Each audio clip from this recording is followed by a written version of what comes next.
ദശപുഷ്പങ്ങൾ എന്ന് പറയുമ്പോൾ അവ കറുക, കഞ്ഞുണ്ണി, കൃഷ്ണകിടാന്തി, മുയൽച്ചെവി, മുക്കുറ്റി, തിരുതാളി, ഉഴിഞ്ഞ, പൂവാങ്കുറുനില, ചെറുള, നിലപ്പന ഇവയൊക്കെയാണ്. ഇവ വളരെ അധികം ഔഷധ ഗുണം ഉള്ള ചെറിയ സസ്യങ്ങളാണ്. ഇതിൽ കറുക മാത്രം പുഷ്പിക്കുന്നതല്ല, ബാക്കി എല്ലാത്തിലും പൂക്കൾ ഉണ്ടാകുന്നതാണ്. പിന്നെ ഇവ നമ്മുടെ സ്ത്രീകൾ രാവിലെ കർക്കിടക മാസത്തിൽ രാവിലെ ചൂടുന്നു. പുരുഷന്മാർക്കും ഇത് ചൂടാവുന്നതാണ്. സ്ത്രീകൾ ചൂടുന്നത് അവർക്ക് നെടുമംഗല്യം വന്നു ചേരാനും, കൂടാതെ പുരുഷന്മാർക്ക് ഐശ്വര്യം ഉണ്ടാവാനും ഇത് ചൂടുന്നത് വളരെ നല്ലതാണ്.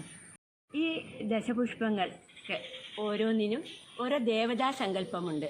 കൂടാതെ ഇവ ഓരോന്നും ചൂടുന്നതിന് പ്രത്യേകം ഫലപ്രാപ്തിയും ഉണ്ട്.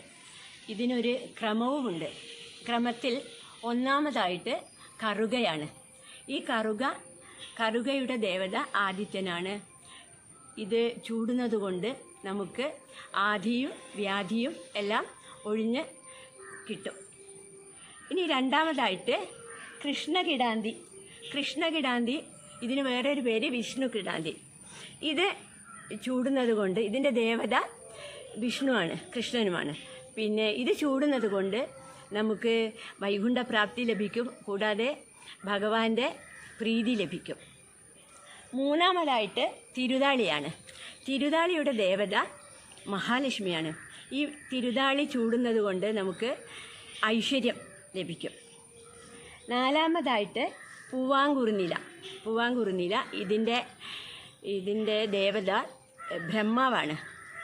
ഇത് ചൂടുന്നത് കൊണ്ട് നമുക്ക് ദാരിദ്ര്യ ശമനം ഉണ്ടാകുന്നതാണ്. അടുത്തത് കഞ്ഞുണ്ണിയാണ്, അഥവാ കയ്യോന്നി. അഞ്ചാമത്തേതാണ് കഞ്ഞുണ്ണി. ഈ കഞ്ഞുണ്ണി ചൂടുന്നതിലൂടെ, കഞ്ഞുണ്ണിയുടെ ദേവത ശിവനാണ്. ഇത് ചൂടുന്നതിലൂടെ നമുക്ക് പഞ്ചപാപങ്ങളിൽ നിന്നും മുക്തി നേടാൻ കഴിയുന്നു. ആറാമത്തേത് മുക്കുറ്റിയാണ്. മുക്കുറ്റിയുടെ ദേവത പാർവതിയാണ്.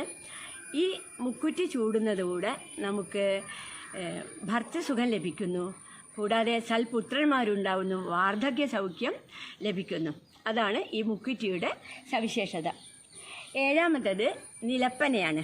നിലപ്പനയുടെ വലിപ്പമൊക്കെ കണ്ടില്ല, ഇത്രയൊക്കെയാണിത് വലുതാവുന്നത്. ഇതിൻ്റെ ഇത്രയും ഭാഗം മണ്ണിനടിയിലാണ്. ഈ ഇലകൾ മാത്രമേ പുറത്തേക്ക് കാണുള്ളൂ. ഇതിൻ്റെ ദേവത ഭൂമിദേവിയാണ് ഇതിൻ്റെ ദേവത.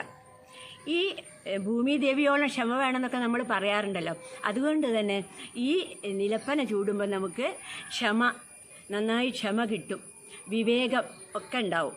ഇതിൽ നിന്ന് ഈ ഒരു പൂ ചൂടുന്നതിലൂടെ നമുക്ക് വിവേക ബുദ്ധിയോടുകൂടി എല്ലാവരോടും പെരുമാറാൻ കഴിയും, എന്തെങ്കിലും ക്ഷമയോടുകൂടി പെരുമാറാൻ കഴിയും.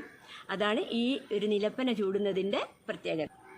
ഇത് എട്ടാമത്തേതാണ്.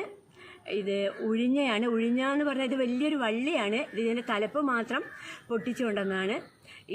ഈ ഉഴിഞ്ഞയുടെ ദേവത ഇന്ദ്രനാണ്.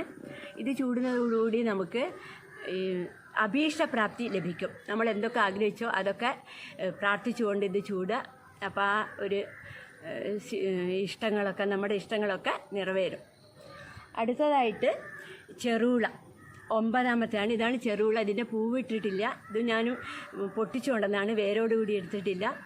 ഇതിൻ്റെ ദേവത യമദേവനാണ്, യമധർമ്മരാജാവ്. ഇത് ചൂടുന്നതോടുകൂടി നമുക്ക് ദീർഘായുസ് ലഭിക്കും. യമനാണല്ലോ നമ്മൾ അവസാനം കൊണ്ടുപോകുന്നത്. അപ്പോൾ യമദേവനെ ഈ പൂവും ചൂടിയിട്ട് പ്രാർത്ഥിക്കുക. അപ്പം നമുക്ക് കുറച്ചുകൂടി ഒരു ആയുസ് ലഭിക്കും. ഇത് പ്രാധാന്യത്തിനനുസരിച്ചാണ് നമ്പർ ഇട്ടിരിക്കുന്നത്. ഇതാണ് മുയൽച്ചെവിയൻ. ഇതിന് മുഴുചുഴിയെന്നും പേരുണ്ട്. ഇതിൻ്റെ വയലറ്റ് പൂവ്. ഇതിൻ്റെ ദേവത കാമദേവനാണ്. ഇത് നമുക്ക് മംഗല്യസിദ്ധിക്കാണ്, കൂടാതെ സൗന്ദര്യം, വളരെ നല്ല സൗന്ദര്യമൊക്കെ ഉണ്ടാവും. ഇതും നമുക്ക് കാമദേവനെ പ്രാർത്ഥിച്ചുകൊണ്ട് ചൂടാം. ഇങ്ങനെയാണ് 10 പുഷ്പങ്ങൾ. എല്ലാം ഔഷധ സസ്യങ്ങളാണ്. ഇവയൊക്കെ കർക്കിടക മാസത്തിൽ ചൂടേണ്ടതാണ്. ഈ പുഷ്പങ്ങളെല്ലാം ദശപുഷ്പങ്ങളെന്ന് പറഞ്ഞല്ലോ, 10 പുഷ്പങ്ങളുണ്ടല്ലോ, ഇത് ആ ക്രമത്തിൽ 1, 2 അങ്ങനെ ക്രമത്തിൽ അതിൻ്റെ പ്രാധാന്യത്തിനനുസരിച്ച് നമുക്ക് ഓർത്ത് വെക്കാൻ ഇത് ക്രമവും അതേപോലെ ഇതിൻ്റെ ദേവതകൾ ഏതൊക്കെയാണെന്ന് ഓർമ്മിക്കാൻ വേണ്ടി ഒരു പാട്ടുണ്ട്. അത് നമുക്കൊന്ന് കേൾക്കാം. തോഴിമാരെ നാം ഒരു വീണാഴികയും പാഴാക്കാതെ ദശപുഷ്പ മഹാത്മ്യത്തെ അറിഞ്ഞിടേണം. ആദ്യ പുഷ്പം കറുകയ്ക്ക് ആദിത്യനാം ദേവനല്ലോ. രണ്ടാമതായി കൃഷ്ണഗ്രാന്തി കൊണ്ടൽ വർണ്ണനും പിന്നെയല്ലോ തിരുനാളി ദേവതയായി മഹാലക്ഷ്മി. നാലാമതായി നാൽമുഖൻ്റെ കൂറും നീലയും പൂവാങ്കൂറുന്നീലയും. കയ്യോന്നിയതഞ്ചാമതും കൈലാസേശൻ ദേവതയും. ആറാമതായി ശ്രീ പാർവതി ചൂടും മുക്കുറ്റി നീലപ്പന. ഏഴാമതും ഉർവിയതിൻ ദേവതയും. അഷ്ടമനാമുഴിഞ്ഞയ്ക്ക് വിഷ്ടപേശ്വരൻ അമ്പേഴും നയമരാജൻ. ഒമ്പതാകും ചേരുള അങ്കജനോ ദശമന മുഴുചൊഴിയൻ ചൊല്ലിടുന്ന ദശപുഷ്പം അല്ലലെല്ലാം അകറ്റിടാൻ. മല്ലാക്ഷിമാരെ നമുക്കു ചൂടിടാമല്ലോ. മല്ലാക്ഷിമാരെ നമുക്കു ചൂടിടാമല്ലോ.